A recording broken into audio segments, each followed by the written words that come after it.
Thank you very much for tuning in for another episode of the Amicable Divorce Network podcast. I'm your host, Tracy Moore Grant, the founder of the Amicable Divorce Network, and we are here to talk about any issues that impact you before, during, and after divorce, and also to touch on how to resolve those issues and keep your case out of court. I am joined today by Suzy Miller from the United Kingdom. Suzy is a divorce strategist. She is a public speaker and a trainer. She has a TEDx talk that you can go watch, and she is also the Amicable ambassador for the United Kingdom for the Amicable Divorce Network, helping us bring amicable divorce to the United Kingdom and help people divorce out of court. Suzy, thank you so much for being with me today and for all of your work for Amicable Divorce Network. It's lovely to be here. Thank you. So, in regards to the legal system and family law in the United Kingdom, give our listeners just a little bit of a lay of the land. A lot of them are in the United States. And so, very generally, how do things work in family law in the United Kingdom? In general, there's a system that, I'll be blunt, is quite toxic in reality, which is why I do the work I do, and why I was so glad to meet Tracy and become an ambassador for Amicable Divorce Network in the UK.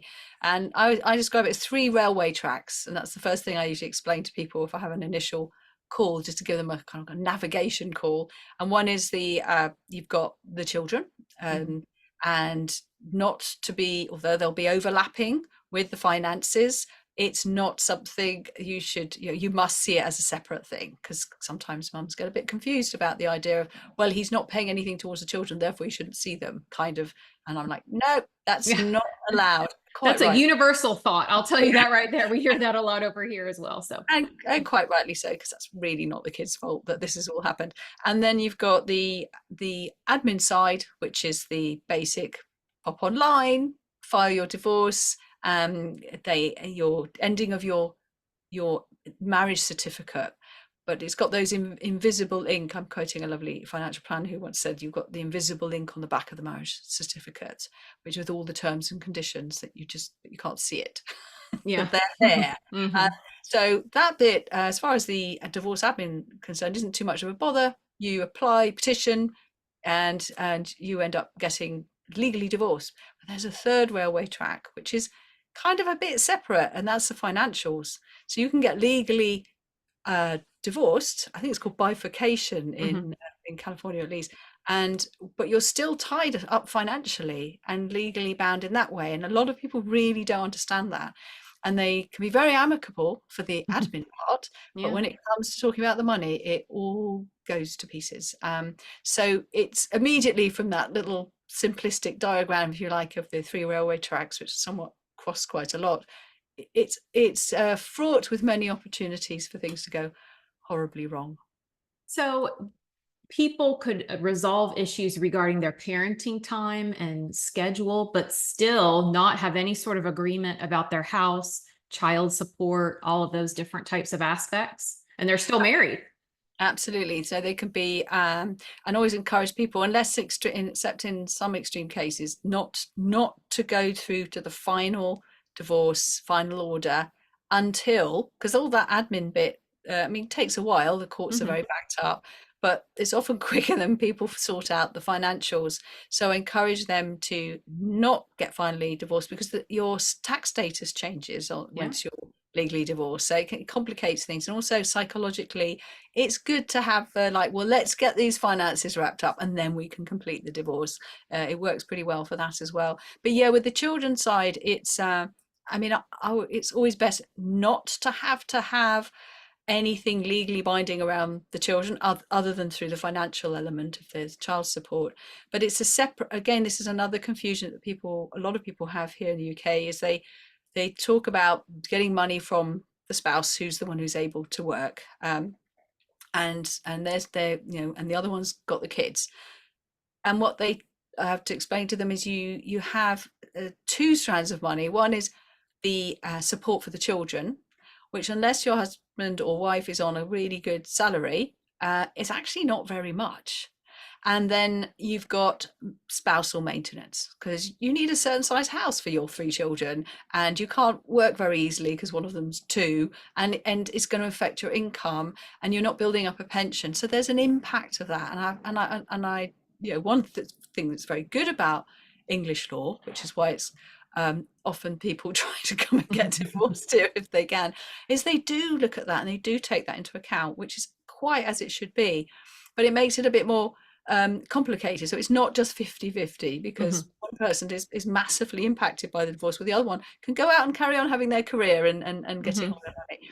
So it's really important for the spousal maintenance bit, though, to be also presented in a way to the spouse who's going to be paying it. This is not forever. Right. So here is a plan of action. I'm going to be working, I reckon, by this time, the kids will be in school, and having this discussion around it. None of what I've said is a great conversation to be having in a courtroom with a judge. And most of this can be had with an actual financial expert. That's their skill, who does long-term cash flow forecasting. Again, most people have never heard of financial planners. They just think of financial advisors who might have done their insurance, or maybe have done advise them on some pensions, but are not necessarily able to do the full-term, long-term cash flow forecasts, which is really what you want. And I think that's another thing that people really make a mistake on when they get divorced here, and I imagine it's the same in the US. They don't think long term. They're just thinking, how do we split the pie and get out of here as quickly as we can? When actually you should be going, well, you should be starting with your co-parenting plan right at the beginning, which people are very reluctant to do. They tend to think, oh, we'll sort that out at the end, and they never, half the time, never even bother. So I love, one of the things I love about Detour Life, the software, is it encourages them to, have got the template for the co-parenting plan. So you can do that co-parenting plan, and then look at, there's going to be financial implications to that, and thinking about, as far ahead as university, who's going to pay? You don't want to have that conversation later. Get it all agreed here and now. That's for me, the purpose of a good divorce. The best way to divorce is to get everything agreed and talked about, and all the possibilities of all the things that could go wrong, how you, and be clear on how you will deal with them. And we have some similarities here with the United States, and particularly with our amicable divorce process. So we are an organization, we are the only one in the world that vets professionals for being experienced, having a resolution focus, and engaging in fair billing practices. And I will say time and time again, if you are not looking for a professional who is vetted on that criteria, you are just setting your money on fire. And so with that process, we do, just as you're talking about, like to separate children and money. So a lot of times we recommend 2 separate mediations. We are required here to have a parenting plan in place that the judge approves and sign off on. And then secondly, talk about the money. And you'd have to resolve all those things in order to get a divorce. And it sounds like the United Kingdom has that separated as well. We also have a professional here, I don't think you all do have, which is called a certified divorce financial analyst, which is a niche training where they do help with the budgeting and projections. But again, not everybody knows that they exist. We do use them in the network and educate, people who choose this route for divorce, but they do that. What's your life going to look like 10 years from now? How are these investments going to be handled? What about this house? And give people that projection, which I really think when you have that makes people much calmer. They have a sense of confidence and ability to move forward, because that's what they worry about. What is my life going to look like? Can I pay these bills? Will I ever go on a vacation again? And so, really try to calm those anxieties. It takes the fear out of it. Yeah. And that's the key, because the fear is what makes people behave badly. Yeah. And on either side. And so the more you can do to help people have more control over the whole process and the say over the process, and working with a skilled financial person is obvious when you stop to think about it. But they think the lawyer does that, or they think the mediator does that. And the mediator can bash it out, but they're not a trained financial planner.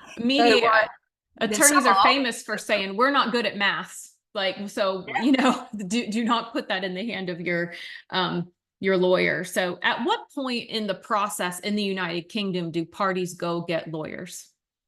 Unfortunately, that's the first thing they're encouraged to do. So we have citizens advice bureaus, which are, if you can find one that's open at a time when you can actually go there, Mm-hmm. um, you can go to your local one and say, "Oh, I'm getting divorced. I need help," and you can often find that there is a local lawyer who's valiantly signed up to give you a free hour of their time. And I'm not lawyer bashing here, but this is I'm Mm-hmm. just doing personal experience. I know of a lawyer I spoke to who did this, and I was saying, "Oh, do you refer them to mediation?" Because I was going to suggest some mediators he could talk to, and he said, "Oh no, I don't think that really works." Wow. So that was the first person Mm-hmm. I Yeah. remember seeing. So there's no quality control on the those professionals. I'm sure he's very adept at his job, but his Mm-hmm. job was not focused on saving that client lots and lots of money Yeah. and he certainly wasn't keeping them out of court Mm-hmm. necessarily. And I think it's only, to be fair to a lot of the family law solicitors and lawyers, is that they see, well, you don't need to go to court. We can negotiate with the other lawyer and we'll sort it out. But there can be a lot of letters going backwards and forwards. Mm-hmm. I've had people come to me who've just said, "Oh, I've just spent another 10 grand," Oh my gosh. and nothing's happening, and it's just not Mm-hmm. because and in fairness, it's because they're dealing with someone who's instructed a lawyer who's doing their job, being Mm-hmm. instructed, but the spouse is not a reasonable person, Mm-hmm. and they're just loving it that all this money's right. So it becomes a game. So I think the system was very much designed by somebody who thought that everyone's reasonable and Yeah. does all the right things, and if you have a court order, of course they're going to obey it. No, Mm-hmm. they're not. So it's the system is dysfunctional partly because it completely ignores human nature. It might as well have been designed by a machine, quite frankly. Right. And you touched on one of my favorite things, which is mediation.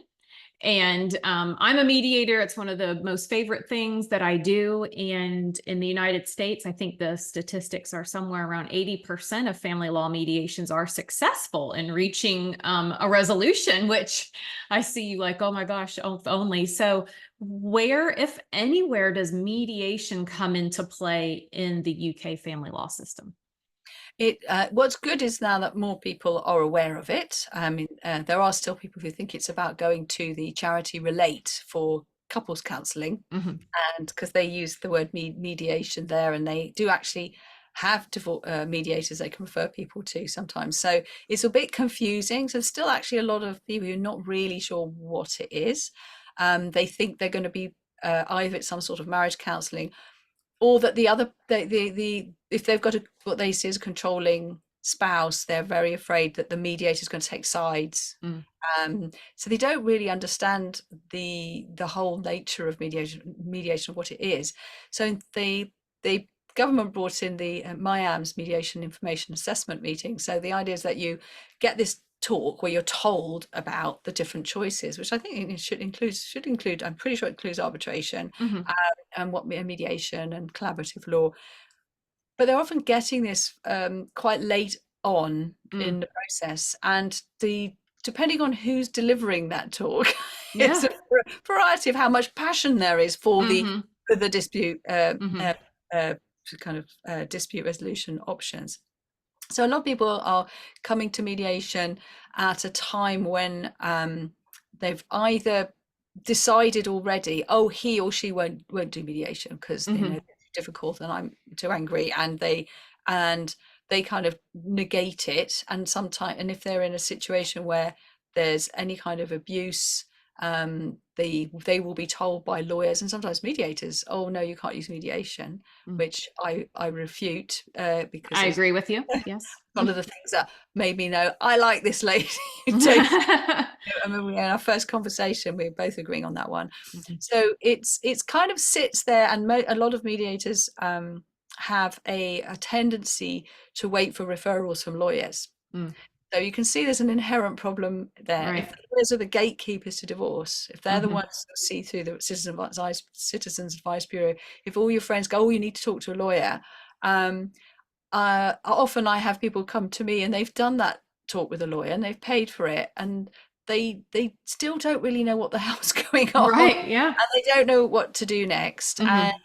but the lawyers told them factual stuff, but they haven't told it in a way that is actually empowering and useful Mhm. to the person that they're talking to. And Right. obviously, plenty of lawyers do that, but Mhm. there seems to be a lot to it. It's kind of, my question is continually is, should lawyers really be the gatekeepers? Are they the Right. right people you should be talking to first? It's Mhm. like, the whole thinking is, oh, you must talk to a lawyer, as if the other person's going to screw you over, and you've got to know your legal rights. And I can tell them that in 15 minutes for free. But Mhm. the use of the lawyers and the legal system for me is that it should be partly the backstop, because if people do mess around, you want to know that there's this solid boundary there, Mhm. that if you don't provide the information, the legal information, then boom, you got to get you'll need a court order, or if there is abuse and you can't, you're not safe to go home, you Right. need to think there's, I'm certainly not anti-lawyer by any means, but I think it Mhm. uses part of a collaborative process, just the way you do with Amicable Divorce Network. But back to mediation, so the mediations have a tendency culturally to sit there waiting for referrals from lawyers. And I did a workshop a few years ago, and I said, wow, shouldn't you guys be the front of, Mhm. the gatekeepers, and let's do some blue sky thinking about how this can change. And I had quite a lot of blank Oh faces. no. I had to slightly adapt it was very much, well, we have to scan them through, we have to see who's suitable, because if you take on the wrong client, it can all go wrong. And it was all very stressful. A lot of them were lawyers turned mediators. Okay. And it just seemed they seemed to be tied in knots with rules and regulations, and not, yeah, there didn't seem to be a will to be putting themselves forward. I think that's changing now. I feel that there's enough demand from the public now going, we don't want to waste thousands of pounds. Mhm. So the mediators have a really powerful role to play. But what I'm very uh, keen is that they use that role to be the opening of a connecting with lots of other professionals. So I know one mediator I've met um, in my life so far, who will actually say to a client, you need to go and talk to that financial expert and then come back to me. Well, that's very routine in the United States. We don't want to be speaking on things we're not experts on. I think one universal truth that people need to understand is that when you're in your divorce, the more conflict that you have, the more money that is made by sometimes the wrong people. So if the right attorney or the right lawyer is advising you, here is how we can get this issue resolved, I think that we should utilize a mediation to work out these issues. That's what we're really being the gatekeepers of at Amicable Divorce Network, is showing people anybody that we have vetted is the right person who will give you the advice and isn't looking to make money off of your marital conflict. And that's a very different way than it's being approached right now. And so I know, people, it sounds like, are going to the lawyers first. That would be fine if it's the right lawyer who's going to triage the situation, give practical advice, and not be looking to really create conflict and delay. It takes so long to send these letters back and forth. And then, somebody has a court hearing, a vacation, all these different things. Whereas a mediation is your day to have everyone focus on you and get these issues wrapped up. If somebody is approaching a divorce, they're thinking about it, they haven't made any decisions yet, what would be your advice to them on how they should move forward? I often say things like, forget the D word for a minute. Hmm. And what is it? It's really about ascertaining what they want. And sometimes I'll be someone who, I got someone referred to me by a GP once, and she said, oh, she's really bad things with her husband. It's not going well. Probably needs a divorce. So I had a chat with her, and she actually was worried about the finances, and he was a bit of a gambler. She was worried he was just going to. This is a big problem these days. Hmm. And people with addictions of all kinds spend all the money, and she'd have nothing left when Yeah. she got older. And so I said, what you really want then is a way to have a certain amount of financial independence, and maybe you could have postnuptial agreement that does that. And so the good thing about that is if you do then divorce, Mhm. you've had all the conversations and it's Yeah. fine. So I think it's important for people not to get and certainly not to have any shame around it. I will never say to someone, oh, maybe have you been to marriage counseling? Have you tried? Because it's a Mhm. massive decision Yeah. to say I want to get divorced. And I think often when people are confused or not sure, I had a lady who came to one of my divorce fairs that I used to run pre-COVID, and she came along, and then she came to the second one and said, oh, I came to your last one. I said, oh, well, was it useful? She said, yes. She said, I came and I was determined to get divorced, absolutely determined. And I came in and I found out about collaborative law, and I talked to life coaches, and talked about mediators. And then she said, I spoke to someone called the who's a sort of spiritual lady who was doing cards, a lovely Mhm. lady called Jane Orr, and she said to me, "You don't really want to get divorced, do you?" And she was like, "No, I don't." And she realised. I said, "What happened then?" She said, "Well, I was talking to the startup business." Oh yeah, that's right. So I realised it was me. I was just blocked. It wasn't actually the relationship at all. I said, well, why are you back here then? She said, yeah, Mhm. because the marriage is now fine. Everything's sorted. So she came. I said, why have you come to the second show? And she said, Mhm. oh, because of startup business opportunities. And, she's there to meet because they were starting over shows. They weren't just about Right. divorce, about moving forward. So people will come in, determined to get divorced and then find actually it's their stuff needs sorting. Well, what's great about the process that I use, which is why it dovetails so perfectly with what you provide through the network, is by getting them to talk to before they talk to the financial person. Right. Ideally, is to talk to a well-being professional, or it might be a counsellor, but it's more likely to be a coach who's saying, "Well, what do you want? What do you want in Mhm. the future, and what are your aims and aspirations?" And for many people, especially if they're bringing up children, nobody's asked them that, Mhm. and they haven't even thought about it. And I Yeah. often say, with the first thing the financial planner is going to ask, what do you want beyond the divorce? Where do you want to retire? What are your plans? So Mhm. if you go blank, it's going to be a very short conversation. Yeah. And quite often that so that when they whatever place they come in, I also there's an awareness as well that I've has developed over time, sadly, is that quite often when people are like, oh, I'm not sure, and they're trying to find a way to stay in it, quite often that's quite an abusive, controlling relationship they're Mhm. in, and they're just not having the confidence to go, this just isn't working. Right. And once they get a team, what I call a virtual team around them Mhm.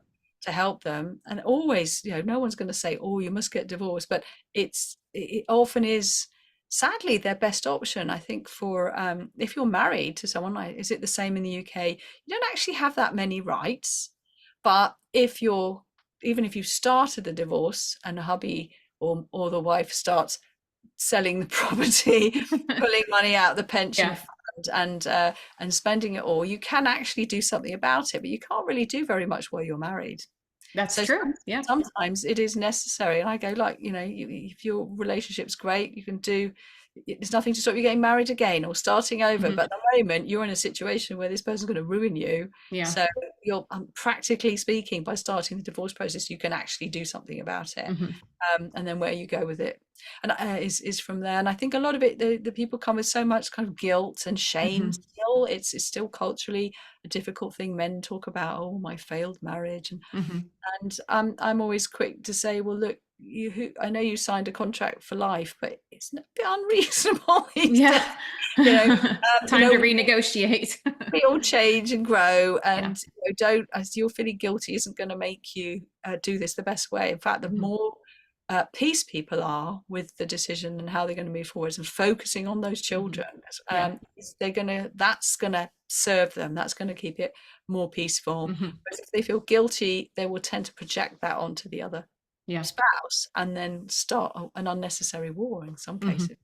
So I think one of the fundamental things for everyone to understand when they are looking at a divorce process in their future, perhaps, is that they do have a choice. No matter where you are, you have a choice on how to approach this divorce. And so it's about educating people about the different types of divorce and allowing them to choose what is the best path for them with that information to figure out what their different choices are. And they can choose a low conflict, child centered divorce and get the other party hopefully on board with doing that, or, the other route, which is the one that most people know about, which is, go to court and duke it out. And something for our listeners in the United States, I wanted you to touch on is the idea of a barrister, which is absolutely fascinating to me. So in the United Kingdom, a client would go to a family lawyer, but if the matter needs to actually go in front of the court, a whole different person is doing that. So explain to our listeners how that exactly works. So a barrister is trained to interrogate, basically, and obviously Mhm. they're used a lot in other forms of law. But with family law, quite often people will bring them in to interrogate the other spouse about if there's a financial issue, or just to kind of speak for the party to the judge.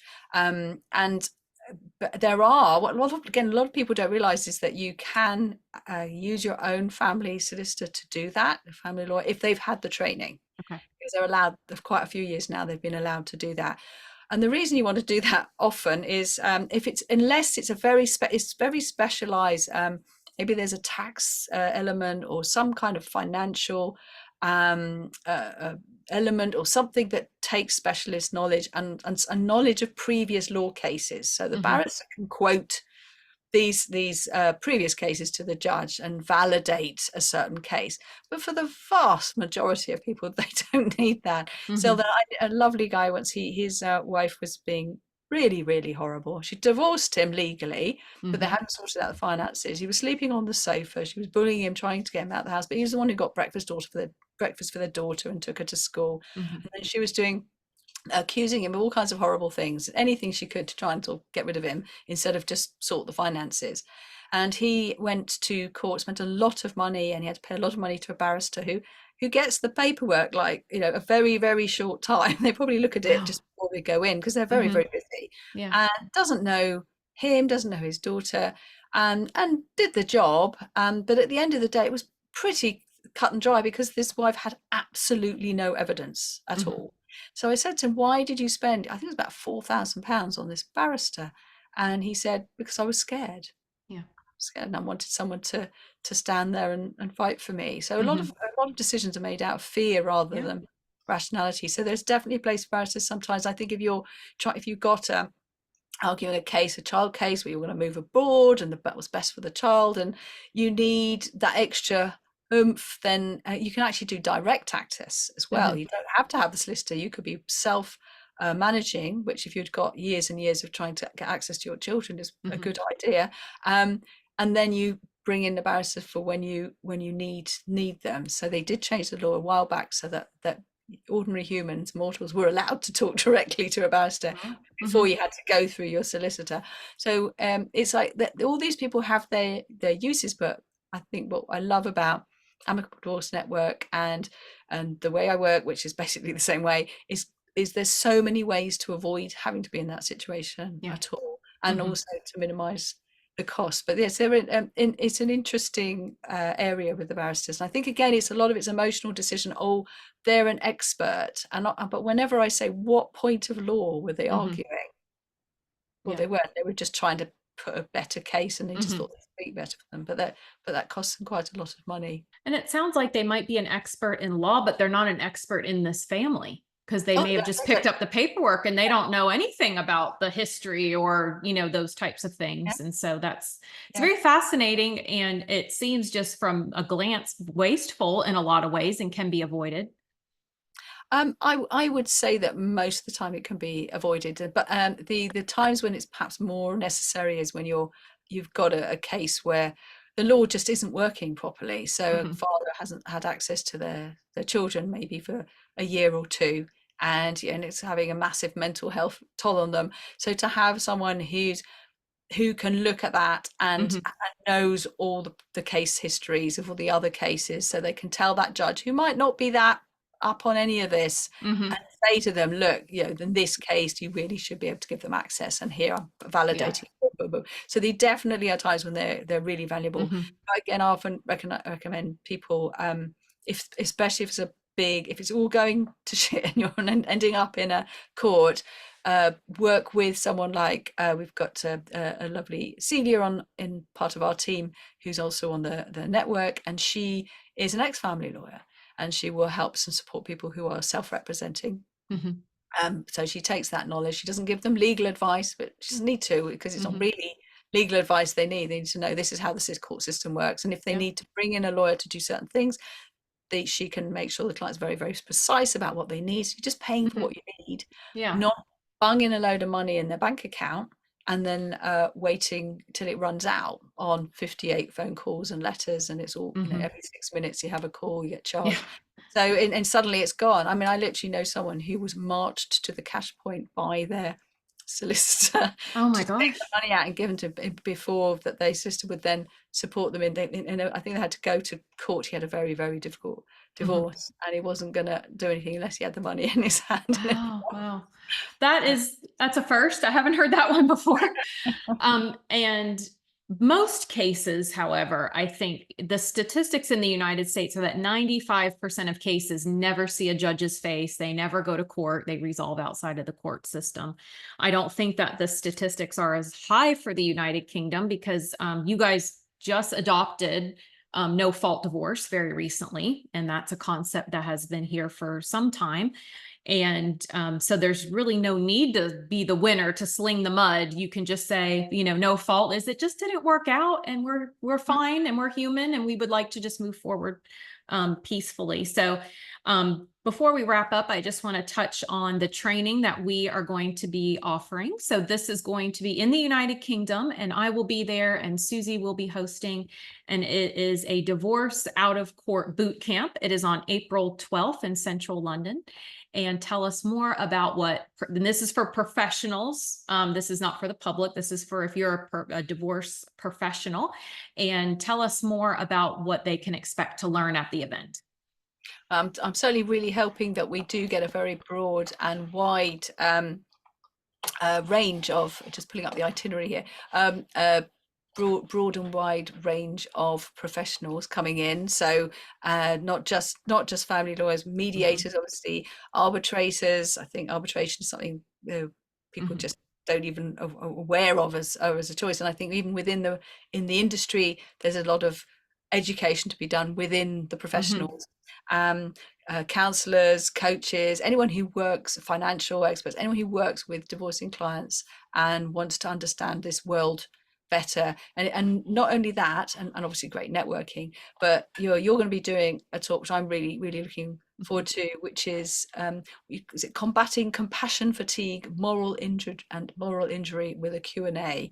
Can you Mhm. can you just tell me a bit more about that? But I know a little bit, but I just think that's Yeah. so fascinating. I think it's something that people don't really talk about very Mhm. much. Yeah, I think no matter where you are, if you are a legal professional and you're a lawyer, and there's this idea that you have to be a warrior in the court system. And so I've transitioned my practice to being a non-court lawyer. I do not go to court. I'm very clear with that when people hire me.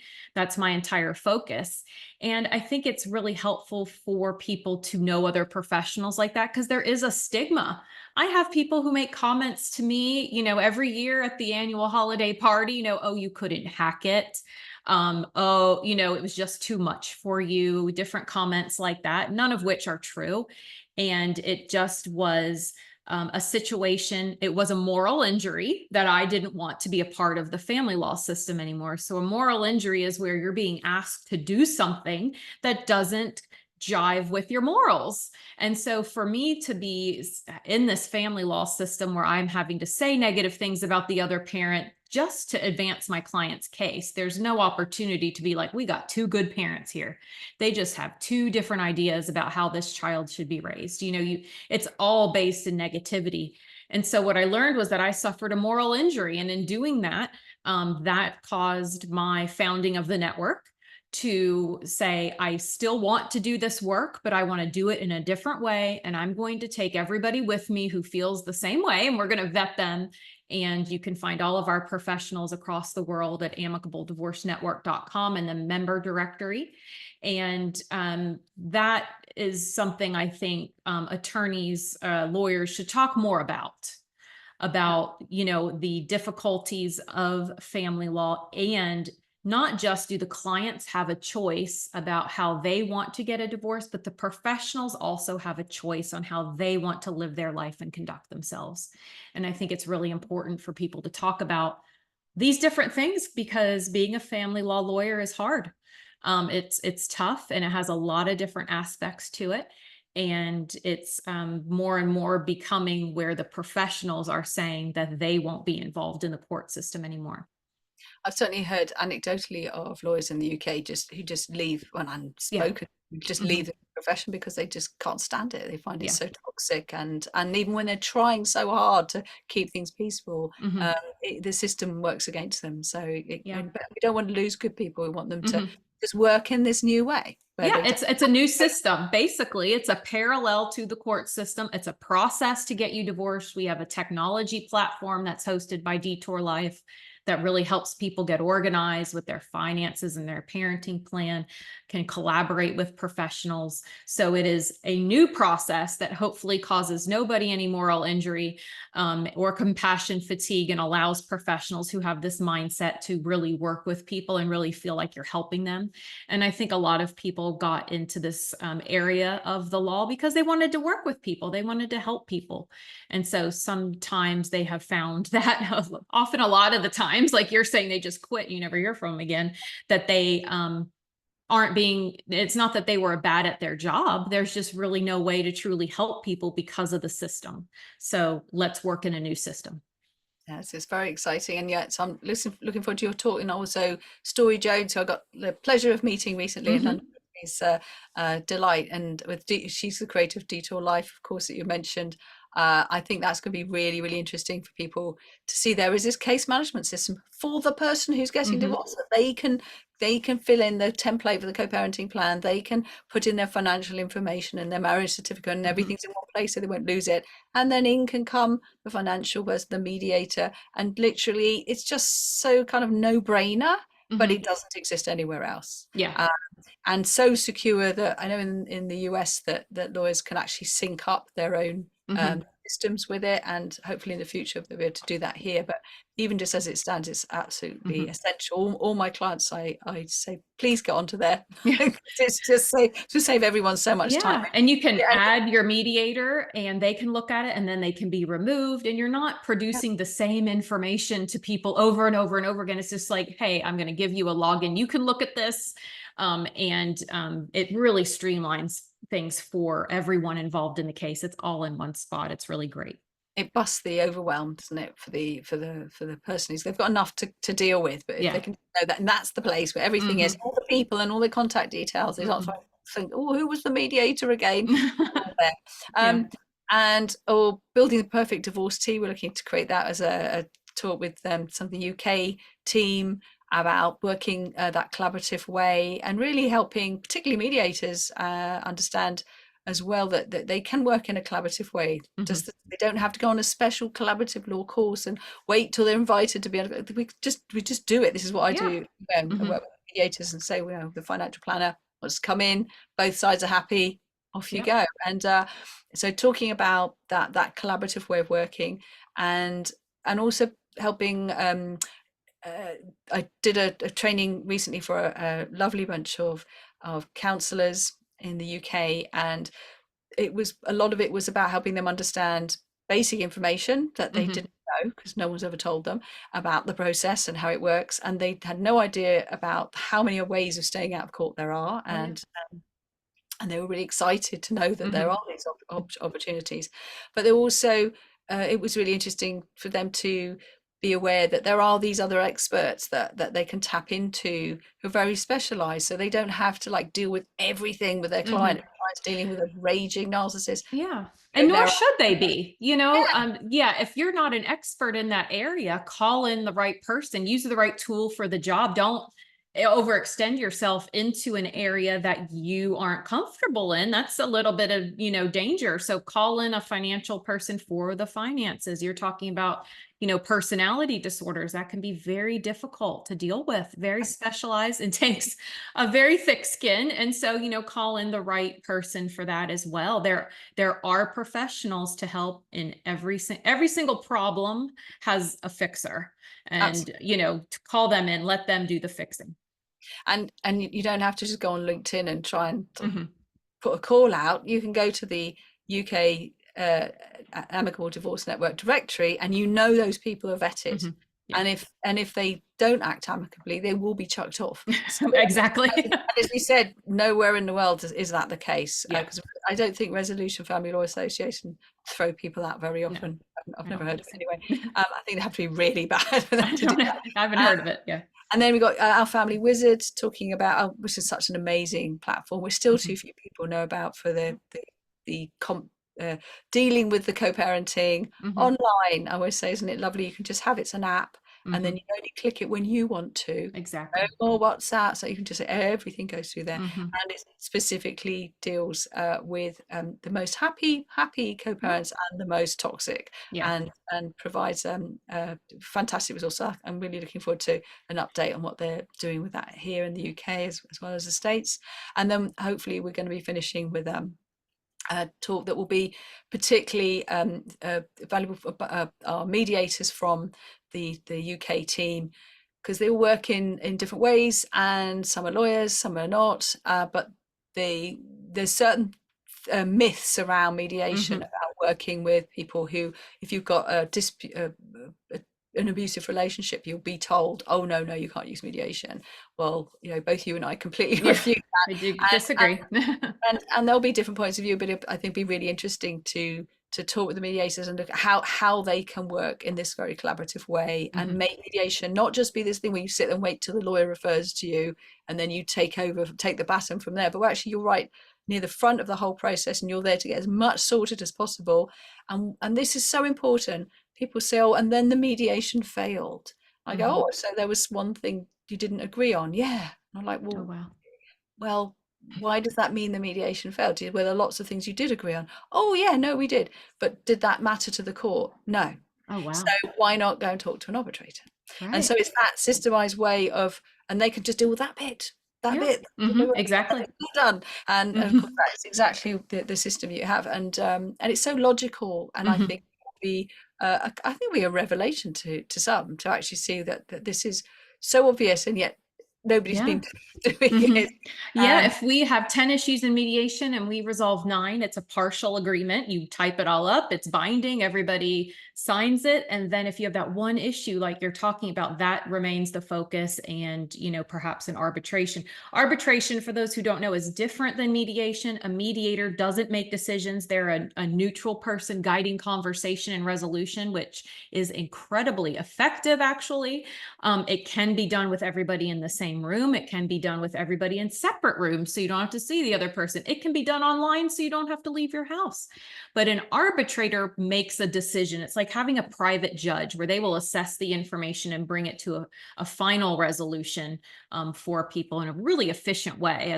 You know, when you're in court, you're on their timeline, you're on their vacation schedule. With an arbitrator, it's like Thursday works for us, let's get it done, and everybody's on the same page. It's far more efficient. So I'm happy to be talking about those issues with you all as well, and working on it. So if you're listening to this, it's on April 12th. More information is on the Amicable Divorce Network website. Suzy, if somebody's listening and they want to reach out to you to talk to you about what it is that you do and learn more, how can people reach you? Or about the boot camp, just Absolutely.